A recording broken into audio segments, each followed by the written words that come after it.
Cette image de chevaux abattus a provoqué la colère des internautes en Iran le 1er mai dernier. Ils ont été tués par des gardes frontières iraniens car ils appartiennent à des trafiquants appelés kulbar en persan. Ces trafiquants utilisent les chevaux pour faire passer toutes sortes de produits depuis le Kurdistan irakien vers l'Iran. Les kulbars sont donc traqués par les autorités et selon notre observateur qui a vécu au Kurdistan iranien, les gardes frontières se croient tout permis pour les arrêter.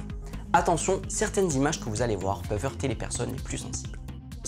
Il tue ses chevaux pour faire peur aux gens dans la région et pour se venger des trafiquants qui leur échappent. On pense même que certaines des vidéos et des photos qui ont circulé ont été publiées par des gardes frontières pour faire peur. Les gardes frontières et les gardiens de la Révolution qui patrouillent croient qu'ils ont carte blanche. La loi ne dit pas clairement ce qu'ils ont le droit de faire ou de ne pas faire. Et personne ne les attaque jamais en justice.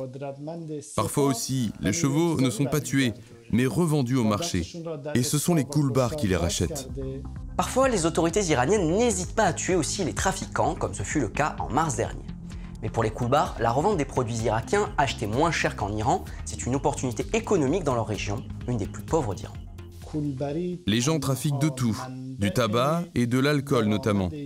La contrebande, c'est le seul moyen de survivre pour beaucoup de ceux qui vivent au Kurdistan iranien. Cette région n'est pas développée, il n'y a pas d'industrie. Et comme c'est une région montagneuse, l'agriculture est difficile ici. Mais les gardes frontières s'acharnent contre les kulbars. Quand ils ne leur tirent pas dessus, ils leur prennent des pots de vin. Les habitants de la région ont le droit d'aller acheter certains produits en Irak, mais depuis 3 mois, les points de passage légaux de la frontière sont fermés pour des raisons de sécurité. En mars, il y a eu une longue grève dans la ville de Bané contre cette fermeture.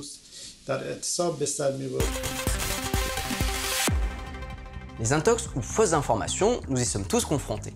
Mais dans un pays comme l'Inde, qui compte 22 langues officielles, plus de 200 millions d'inscrits sur WhatsApp et où des dizaines de millions de personnes découvrent Internet chaque année, elles peuvent avoir de très graves conséquences.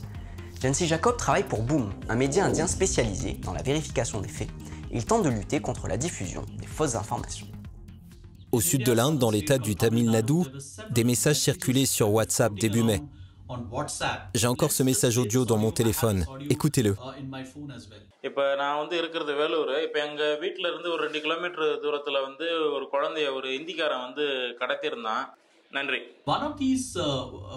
En plus de ça, une des vidéos qui circulait sur WhatsApp montrait ces enfants jouant au cricket.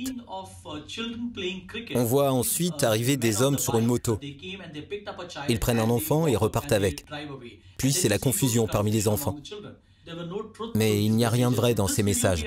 Cette vidéo, nous l'avions déjà vue en 2017. En fait, elle a été tournée au Pakistan. C'était une vidéo pédagogique qu'une ONG avait faite là-bas. La police indienne a assuré qu'elle n'avait aucune indication sur des kidnappings dans l'état du Tamil Nadu. Mais les messages WhatsApp ont créé une vague de paranoïa. Le 9 mai dernier, une famille qui visitait la région s'est arrêtée dans un village pour demander son chemin et a offert des bonbons aux enfants du coin. Une foule d'environ 200 personnes s'est formée dans le village. Il y a eu des échanges virulents avec la famille. La foule a fini par les attaquer. Une femme de 65 ans a été lynchée à mort. Il y a beaucoup d'attaques dans le Tamil Nadu. Un handicapé mental a été frappé violemment et pendu à un pont. Il est mort également.